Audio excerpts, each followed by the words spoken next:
Así que mis hermanos, vamos a orar. Padre, gracias por la oportunidad que tú nos das, Señor, de estar en tu casa.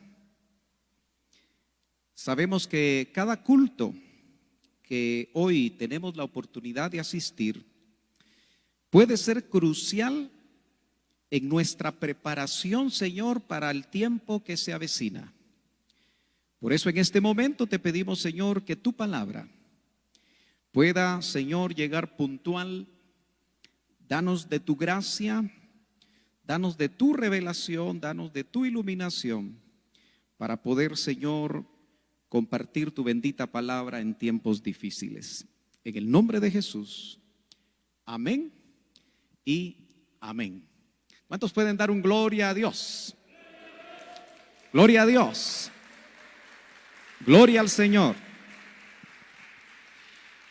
Bienvenido al joven que vino hoy por primera vez y que recibió al Señor. Nos gozamos que esté con nosotros. Pero ¿cuántos de ustedes vienen por primera vez desde el mes de marzo? ¿Hay alguna familia? ¿Sí? ¿Sí? Muy bien, gloria a Dios. Nos gozamos de tenerlos con nosotros en esta oportunidad.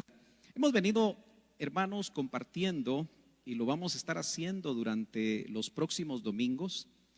De hecho, usted sabe que yo predico generalmente un poco más largo, pero hoy me tengo que acortar.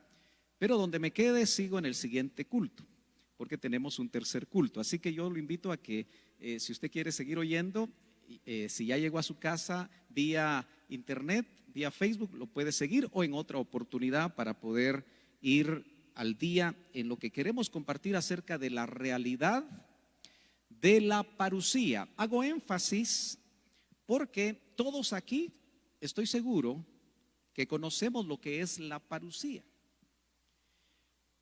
El que no lo conozca, una niñita muy honestamente me dice, yo no sé, pero ya vas a ver. Todos sabemos que la parusía tiene que ver con la venida, la presencia física del Señor. Gloria a Dios. Entonces yo quisiera que usted tenga su Biblia abierta en la primera epístola a los tesalonicenses. Ahí hay 4 pasajes que creo que se alcanza a leer, creo que sí lo logra leer, para que usted apunte. Hoy en la mañana el hermano Otito nos compartía que hoy hay que dedicar más tiempo a la lectura de la palabra personalmente. Nos hemos acostumbrado a abrir la Biblia solamente el día domingo y muchas veces no dedicamos tiempo durante la semana. Hoy que el mensaje es más corto, es importante que usted haga su propio estudio personal. Acuérdese, participar y experimentar la parusía es asunto personal. Lamentablemente habrán esposos que se van a quedar, habrán esposas que se van a quedar, habrán hijos que se van a quedar porque es una decisión personal. El papá no puede llevarse al hijo ni a la esposa, ni la esposa al esposo, porque es algo que sabemos que el Señor trabaja en forma personal por medio de su Espíritu Santo. Entonces, en las anteriores enseñanzas hablamos acerca de las veces que esta palabra parousia en el griego, pero que para nosotros es parusía y significa presencia física, lo vamos a ver en un momento. Ahí en Mateo 24 vimos 4 pasajes donde esta palabra aparece con sus contextos y hablamos acerca de eso. Pero en la primera epístola a los tesalonicenses, ¿están escuchando bien, mis hermanos? Especialmente aquí quisimos poner estas bocinas, ¿están escuchando bien? Es muy importante escuchar bien. La primera epístola del apóstol Pablo a los de Tesalónica, los que hacen estudios concienzudos llegan a la conclusión que esta epístola, especialmente la primera y la segunda, se escribieron en el año 50 al 51 de nuestra era. Apenas unos 23 años después de la muerte y resurrección del Señor Jesucristo. Eso nos hace pensar y nos hace sacar la conclusión que lo primero que empezaron a leer del Nuevo Testamento los primeros cristianos fue precisamente la primera epístola a los tesalonicenses. Es por eso que hoy vamos a abarcar en este culto solo un verso. No tengo tiempo para más, pero en el tercer culto de las 11, me parece, no, de las 12 a la 1:15, hablaré del capítulo 3 y verso 13. Hoy solo vamos a hablar del 2:19, pero le dejo los 4 versos para que usted los estudie junto con su contexto. Contexto quiere decir los versos anteriores y los versos posteriores, porque vamos a estar hablando de la realidad de la parusía, porque eso puede suceder en cualquier momento. Yo no sé si usted tiene testimonio del Espíritu Santo, que hoy más que nunca la doctrina de la inminencia del retorno de Cristo es una gran realidad que nosotros no podemos pasar desapercibido. Parusía en nuestro idioma, porque es una palabra griega, porque el Nuevo Testamento fue escrito en griego, significa de una manera sencilla presencia física, y habla de la presencia física del Señor Jesucristo. Nosotros sabemos que Él murió y resucitó conforme lo había prometido al tercer día. Y vemos en el capítulo 1 de los Hechos que Él ascendió, y los ángeles que se pusieron alrededor de aquellos que estaban siendo testigos de su ascensión, imagínense qué experiencia más maravillosa, oyeron unas palabras que hoy más que nunca tienen que resonar, no en la mente necesariamente, sino en nuestro corazón, y explotar, porque estos ángeles les dieron revelación a los que estaban siendo testigos y le dijeron: varones hermanos, ¿qué estáis viendo? Este mismo Jesús que estás viendo, que sube al cielo, una frase muy importante, así mismo vendrá.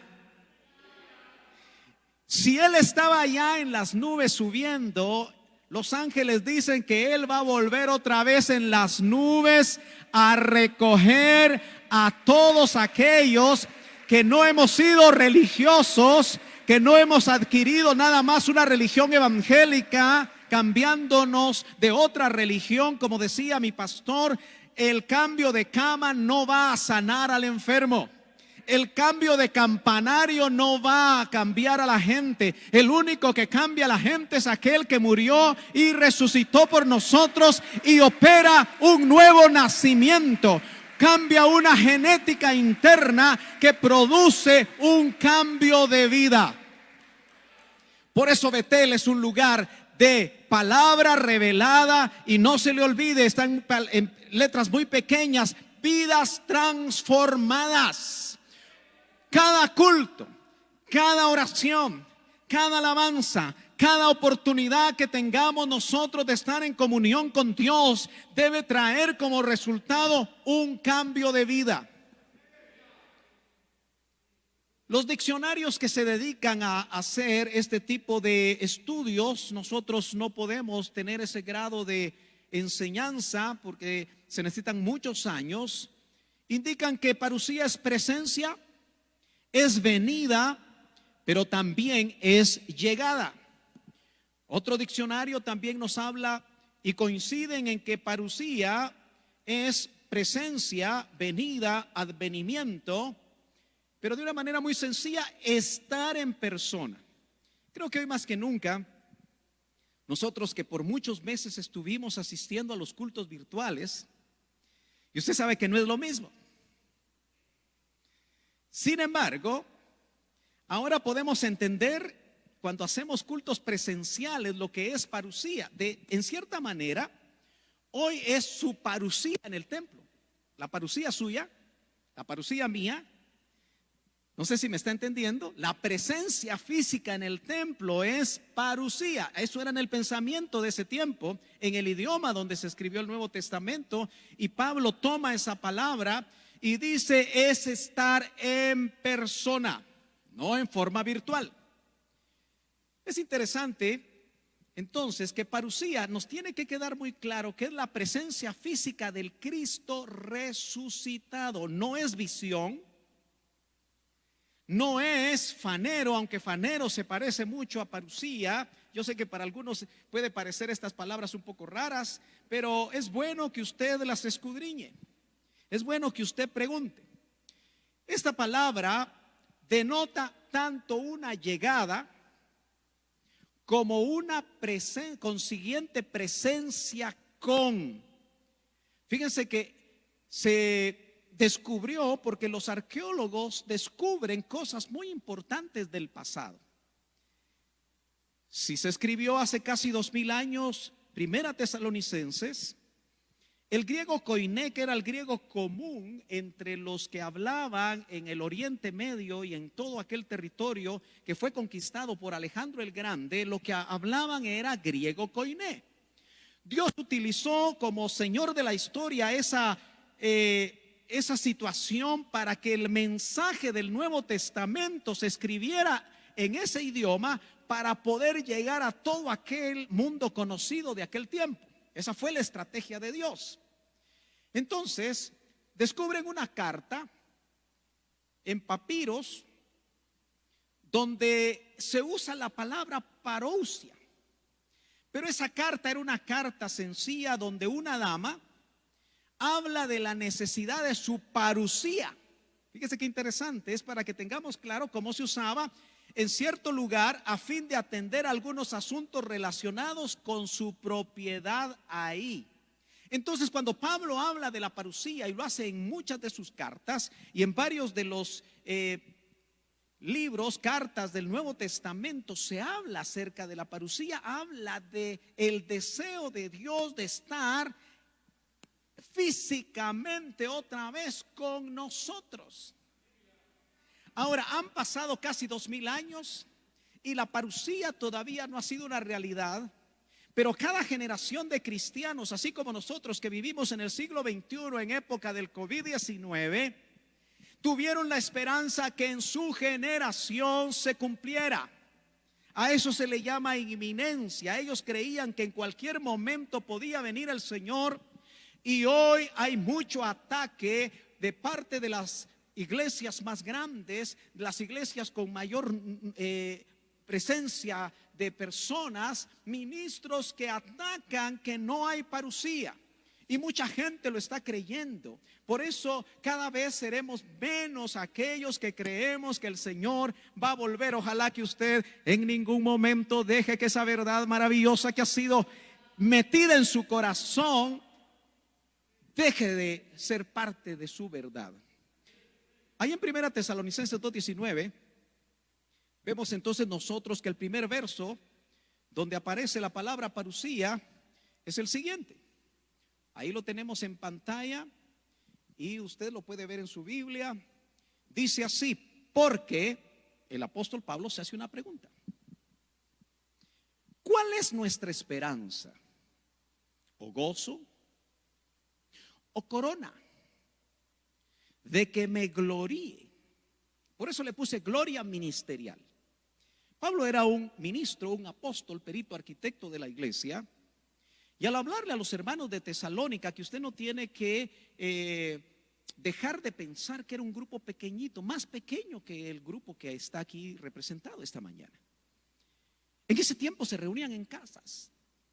Por eso es tan importante ver que estamos volviendo a vivir, como decía el hermano Otto más temprano, vi que varios de ustedes estaban conectados, lo que vivió la iglesia del principio, en casas. Ellos no podían ir al templo. Lo más que hacían era estar en la explanada, en los alrededores, afuera del templo. Entonces Pablo dice: ¿cuál es nuestra esperanza o gozo o corona? De que me gloríe. ¿No sois vosotros delante de nuestro Señor Jesucristo, y aquí viene la palabra, en su parucía, en su venida? ¿Por qué le puse gloria ministerial? Porque obviamente Pablo no andaba buscando la gloria del mundo. Pablo no andaba buscando lo que hoy el hombre busca y lo que a veces muchos ministros buscan, o muchos músicos cristianos entre comillas buscan, o lo que muchos salmistas buscan, la gloria de los hombres. Pablo escribe en Romanos y dice que aquellos que perseveramos en hacer el bien, ¿Y cuántos estamos perseverando en hacer el bien? ¿Está perseverando usted en hacer el bien? No se le ve muy convencido. ¿O está perseverando usted en hacer el mal? Es que aquí no hay otra cosa. O persevera en hacer el bien, o perseveramos en hacer lo malo. Entonces dice, a los que perseveran en hacer el bien buscan gloria, fama e inmortalidad, honra e inmortalidad. Entonces la clase de gloria ministerial que el apóstol estaba creyendo alcanzar estaba reflejada en aquellos que había tenido la oportunidad de ministrar, en este caso en Tesalónica. Entonces él dice, mi esperanza, mi gozo, mi corona de la que me voy a gloriar son ustedes. Entonces, como ministro de Dios, yo me pongo a pensar que la única gloria verdadera que un ministro puede tener es que cuando ese precioso día llegue de la presencia física del Señor conforme a sus promesas, aquellos a los que estuvo ministrando, aquellos a los que estuvo de alguna manera exhortando, que estuvo de alguna manera aconsejando, ministrando, que es la palabra que creo que reúne muy bien todas las características que un ministro del Espíritu debe hacer, es que esas personas estén ahí de pie en la parusía del Señor. Yo le pregunto a usted, ¿se está preparando? ¿Se está usted disponiendo? ¿O está como el cangrejo caminando para atrás en medio de las circunstancias que nosotros estamos viviendo?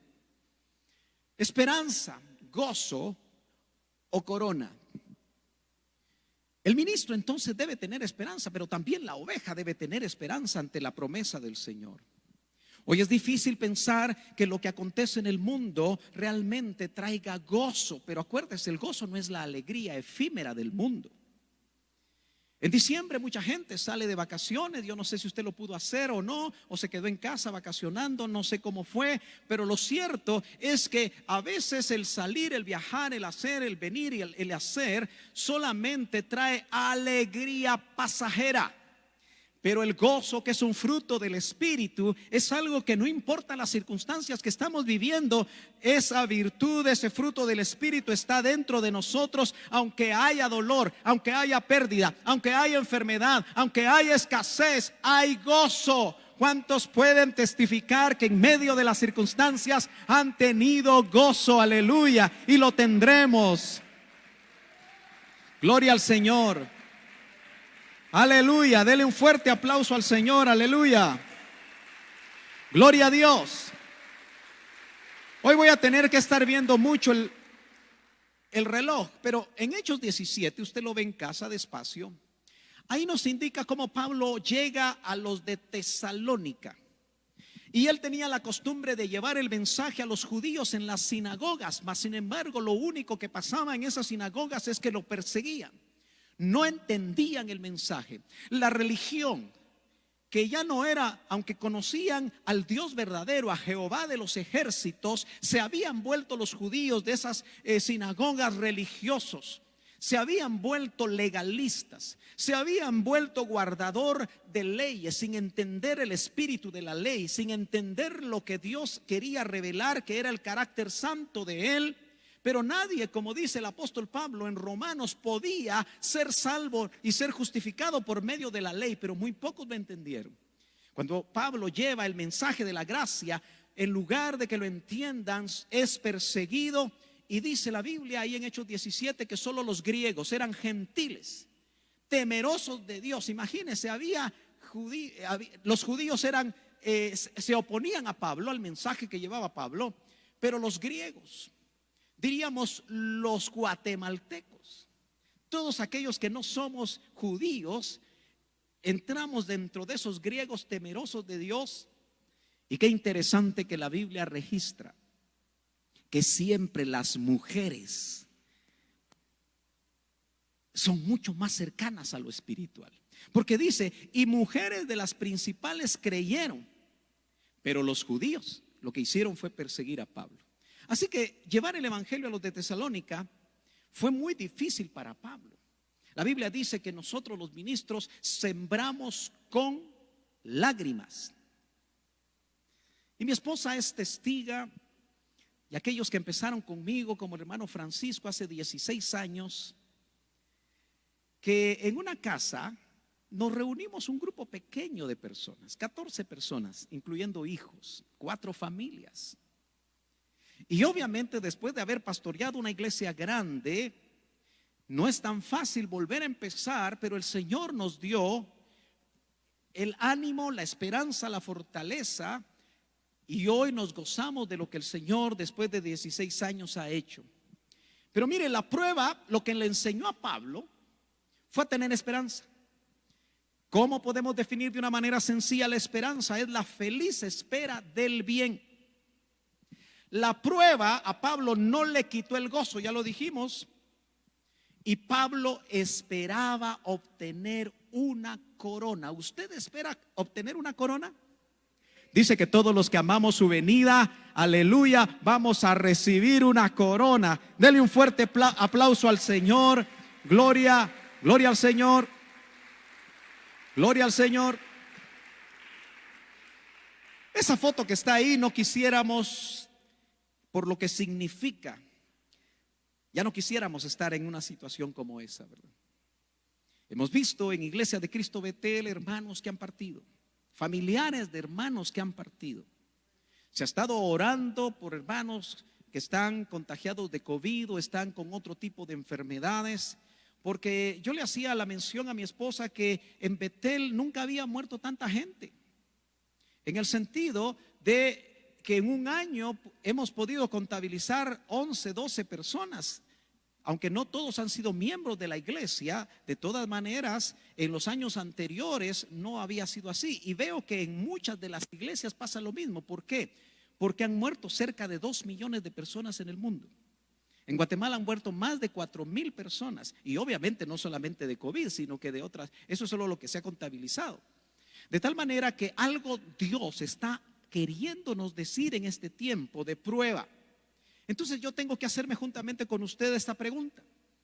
Si a Pablo le produjo la prueba esperanza, gozo y el anhelo de obtener una corona, a nosotros, ¿qué nos ha producido esta prueba? Vamos a cumplir un año en marzo y no parece que la situación vaya a mejorar. Hay países con tercera ola. Y lamentablemente yo no le puedo traer a usted un mensaje prometedor como hacen muchos ministros, porque me tengo que ceñir a la palabra. Aunque yo quisiera convertirme en un motivador como ahora se están convirtiendo muchos ministros, de hablarle a usted esa famosa frase, lo mejor está por venir. Hermano, no es cierto.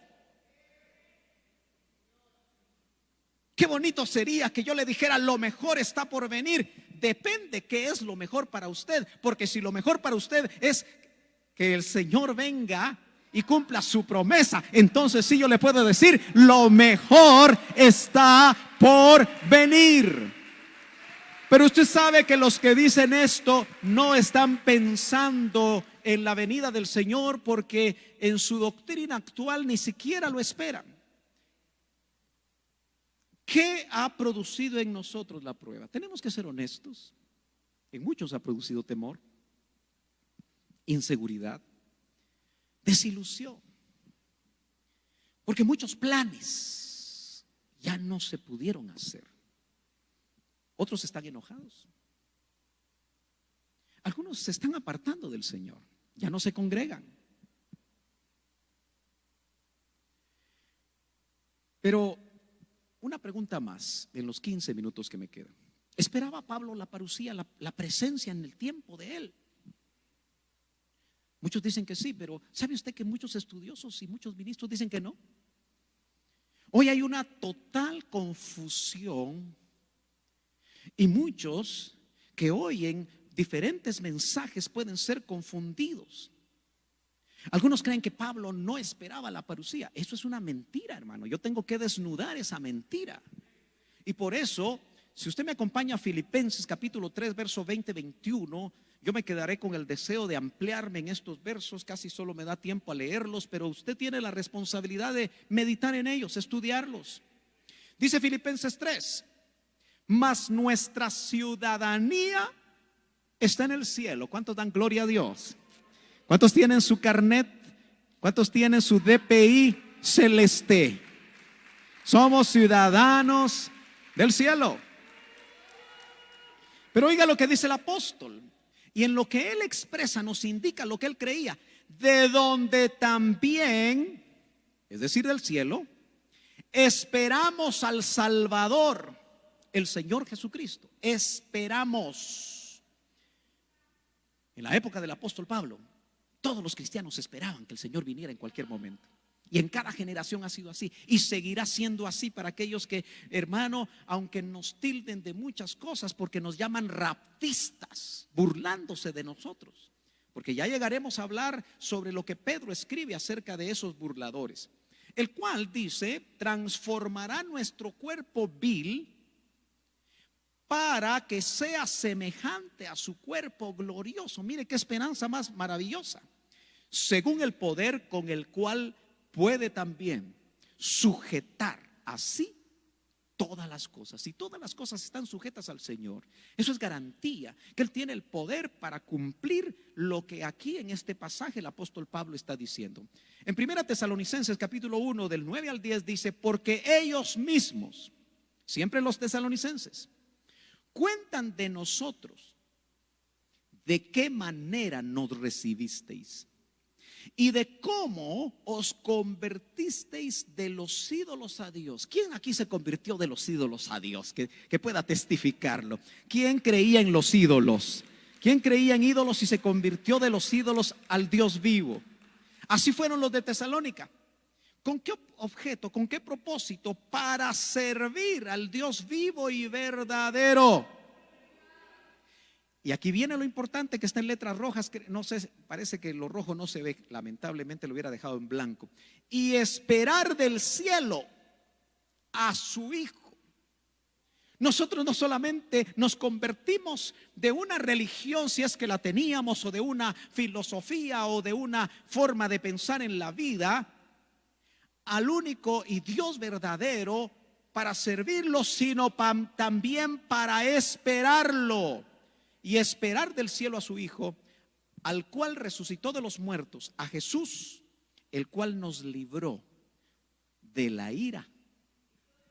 Nota lo que dice: nos libró de la ira.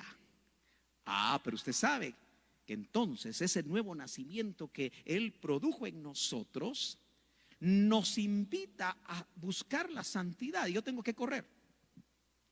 Fíjese que este hombre, Clemente de Roma, algunos creen que fue contemporáneo del apóstol Juan, es decir, vivió al final del siglo I, dicen que fue obispo de Roma. Los historiadores, esto no es Biblia, sino que es historia.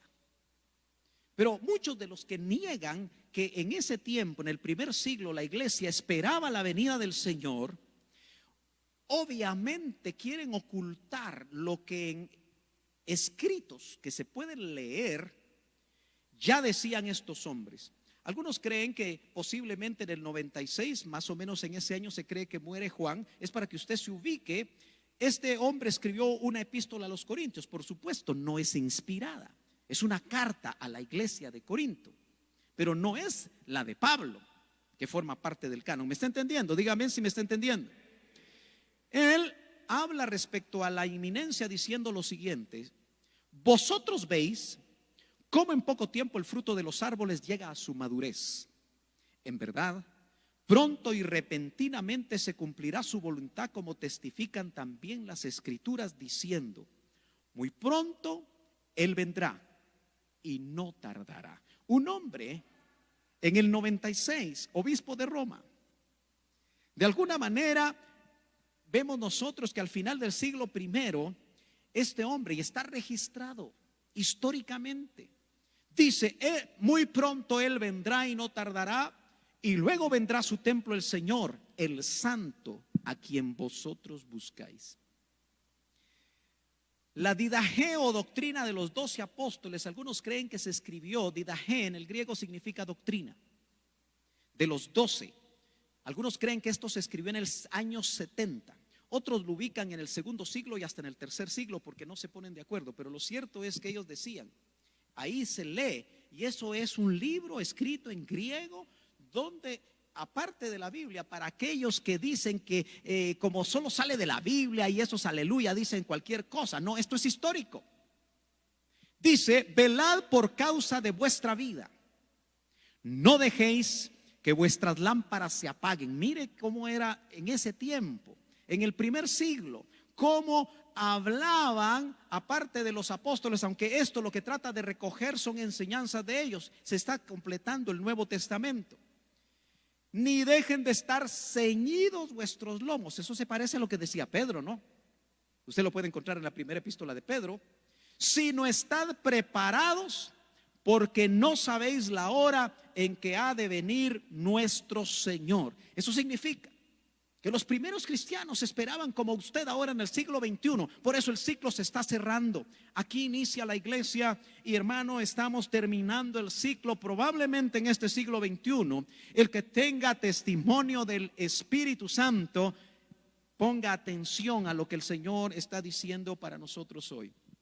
Pablo esperaba que los hermanos que ministraban estuvieran listos. ¿Estaremos nosotros listos? ¿Estas pruebas nos han alistado o nos han alejado? Leí una nota de un joven que asiste acá y me llamó la atención lo que escribía. Probablemente él está decepcionado con lo que él escribe en ese momento, porque dice: creí que al volver la iglesia a congregarse iba a haber avivamiento. No sé qué significa para él el avivamiento, habría que preguntarle. Pero si no, me hace pensar a mí, ¿será que ahora que estamos volviendo a estos cultos presenciales estamos más avivados o no? Bueno, lo tiene que demostrar con mascarilla y con todo lo que usted tenga para alabar al Señor. Pero le soy honesto, todavía no lo veo a usted en el nivel en el que estábamos antes de la pandemia. En cuanto a libertad, es que, hermano, la mascarilla me molesta, con mascarilla y sin mascarilla, pero hagámoslo, sin mascarilla en la casa, ¿verdad? Donde está usted en su círculo, pero aquí tiene que estar con la mascarilla. Pero dice el apóstol Pablo, Primera Tesalonicenses 2:11, así como sabéis de qué manera os exhortábamos, alentábamos e implorábamos. Mire, la tarea ministerial. A cada uno de vosotros como un padre lo haría con sus propios hijos. ¿Cuántos aquí son padres? ¿Cuántos anhelan ser papás? Ah, gloria a Dios. Y los solteros no. Mejor no, dice aquel. No, todavía no. Pero, hermano, ¿qué hace un papá? Disciplina, instruye, exhorta, jala las orejas, ¿cierto? A los jóvenes de hoy no les gustan los padres que actúan de esa manera con responsabilidad delante de Dios, estorbando el pecado de sus hijos. Yo sé que no va a haber ningún amén de los jóvenes y tampoco de los papás, porque quién sabe si lo estamos haciendo o no. Pero dice, exhortábamos, alentábamos e implorábamos a cada uno de vosotros como un padre lo haría con sus propios hijos. Esa era la tarea del apóstol. Para que anduvierais como es digno del Dios que os ha llamado a su reino y a su gloria. Mire qué maravilloso. Para poder estar realmente, lo voy a regresar, déjeme regresarlo porque de todas maneras parece que el rojo no se ve. Pero dice, para que anduvierais como es digno del Dios que os ha llamado a su reino. ¿Y qué más dice? Y a su gloria. ¿Estaremos andando como es digno del llamamiento al que hemos sido llamados? Yo he terminado de predicar porque el tiempo se terminó, pero tengo 5 minutos para ministrar. Y quisiera que inclinara su rostro ahí donde está sentadito y junto conmigo meditáramos sobre la hermosa realidad que Él está a punto de retornar. Esto no es sueño, no es visión de ver al Señor en sueños o en visión, sino que lo que viene, Lo que puede estar a punto de ser una hermosa realidad es su parusía. Pero yo me quiero unir hoy al sentir del apóstol Pablo para exhortarlo, hermano. Yo le exhorto en el nombre de Jesús a que usted le empiece a dar una verdadera prioridad a su vida espiritual. Que anhele buscar al Señor en casa, que anhele estar ahí conectado a los cultos de entre semana, a las actividades de la iglesia, en los diferentes grupos, como que si fuera la última oportunidad que usted va a tener para oír del Señor, para ser exhortado por su palabra. Si a pesar de la pandemia, usted que está ahí sentado, niño, joven, adulto que está aquí, reconoce, porque ahora usted está delante del Señor, no delante de los hombres, que no ha sido responsable con su vida espiritual, o que no se ha comido toda la comida espiritual que se le ha servido, que no ha buscado cada oportunidad para estar en comunión con Dios, que la lectura de la palabra, aun como era antes, tampoco ahora es una norma. Meditar. Yo lo exhorto, lo aliento en el nombre de Jesús, a que esta mañana, ahí donde está, hagamos un compromiso con Dios.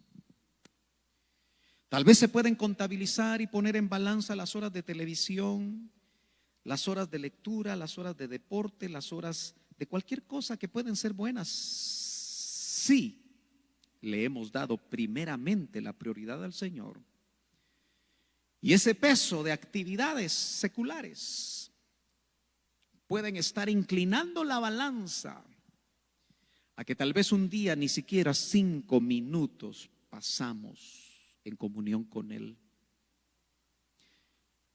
Y te imploro, hermano amado, te imploro, como un padre haría con sus propios hijos, a que nos preparemos. Este mensaje y los que va a oír vienen en serio. Siempre han sido en serio, pero ahora tenemos que ver con mayor énfasis para que andemos como es digno del Dios que nos ha llamado a su reino y a su gloria. Levante ahí sus manos. Tengo 2 minutos más. Levante sus manos ahí donde está. Y ore personalmente al Señor, no importa su edad. Y dígale algo al Señor, comprométase con algo. El Espíritu Santo le está hablando, nos está hablando. Todos los que estamos aquí tenemos que reconocer, si somos sinceros, que en algunos aspectos de nuestra vida, en lugar de adelantar, nos hemos retrasado. Puede ser que tu fe se haya menguado. Puede ser que tu gozo se haya menguado. Puede ser que tu anhelo de buscar al Señor se haya menguado. Puede ser que haya confusión. Pero hoy estás aquí, la presencia del Señor está aquí. Hay ángeles que pueden llegar a tu lugar aunque no los veas, a ministrarte. Puede el Señor, por medio de su Espíritu Santo que está dentro de nosotros en este momento, ministrarnos profundamente. Si el pecado te alcanzó, aprovecha este momento para ponerte a cuentas. Venid hoy y estemos a cuentas, dice el Señor.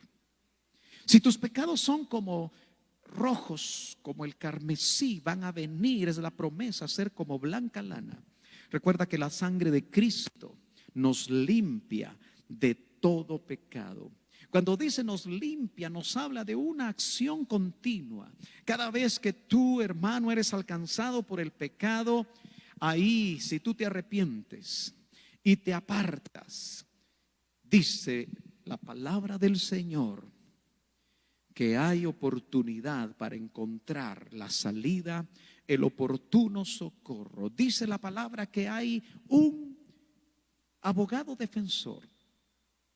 Hay el mismo Señor, está delante del Padre. Cuando el enemigo nos acusa como un fiscal, Él está en ese momento diciendo: Padre, es cierto que a mi hijo le está pasando esto, que mi hijo está cayendo y haciendo aquello, pero Señor, yo te recuerdo, le dice el hijo al Padre, yo derramé hasta la última gota de mi sangre, y esa sangre lo limpia de todo pecado. Pero es importante el arrepentimiento. Todo pensamiento ajeno, toda decisión inadecuada. Quizás hasta estés ya viviendo las consecuencias de malas decisiones. Este es un momentito que debes de atesorar y aprovechar para decirle: Señor, perdóname. Yo me arrepiento, Señor. Yo sé que lo que hice no estaba bien, Señor. Tu Espíritu me está dando ese redargüimiento, me está dando testimonio, y yo me arrepiento, Señor. Hermano, una sola cosa puede ser que el Espíritu Santo en esta mañana te está hablando, y tú tienes la oportunidad maravillosa de decirle: Señor, yo cambio mi mente, yo me arrepiento, yo me aparto, Señor, porque vas a encontrar oportuno socorro, y tus pecados, aquellos que te están alejando del Señor, serán perdonados. Eso lo dice la palabra. Así que aprovecha esta oportunidad en el nombre poderoso de Jesús, aleluya, para arrepentirte, para apartarte. Y el Señor, grande en misericordia, porque todavía tenemos esperanza. Dile, hermano amado, ahora que tú anhelas su venida. Dile, hermano, con todo tu corazón: Señor, yo anhelo tu venida, yo anhelo tu parucía, yo anhelo tu presencia física, yo anhelo, Señor, que tú vuelvas, Padre. Aleluya, yo amo tu venida. Dile algo en el nombre poderoso de Jesús en estos minutitos. Aleluya. Gracias, Señor. Oh, gracias, Señor, por tu palabra. Gracias, Señor, por tu presencia. Usted tiene que saber, hermano amado, que la presencia del Señor no solamente está en el templo. Cristo Jesús y su Espíritu Santo está adentro de nosotros. Y cuando usted salga de este lugar, hermano amado, cuando usted salga de este lugar, Cristo y el Espíritu Santo van dentro de su corazón.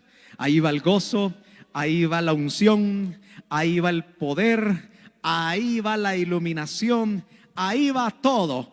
Póngase de pie, hermano. Oramos y nos despedimos en el nombre de Jesús. Padre, gracias, porque sabemos, Señor, que tú eres bueno. Para siempre es tu misericordia. Yo bendigo como ministro tuyo cada persona que representa aquí una familia, aunque sea una sola persona. Bendigo a cada familia que se ha hecho presente. Bendigo las familias que están viendo desde el internet en diferentes lugares del mundo. Padre, yo te pido que cada uno de ellos sea asistido por ti si está enfermo. Cualquier tipo de enfermedad, Señor, sabemos que tú eres nuestro sanador. Cualquier tipo de necesidad, tú eres nuestro proveedor. Yo te pido, Señor, que ministres profundamente cada uno de mis hermanos, y que hoy que van a su casa o van a cualquier lugar, tú los guardes de todo contagio, tú los guardes, hagas un vallado alrededor de ellos. Y mientras tenemos la oportunidad de volvernos a ver, Señor, te pedimos que ellos te busquen a ti. Gracias, Padre. Amén y amén. ¿Cuántos le dan un fuerte aplauso al Señor? Aleluya. Gloria, gloria a Dios. Estamos despedidos. De atrás para adelante, por favor, van saliendo, siempre manteniendo su distancia. El núcleo familiar puede ir saliendo de atrás para adelante. Que el Señor les bendiga. Trate de no quedarse platicando porque ya viene el tercer grupo. Que Dios les bendiga a todos.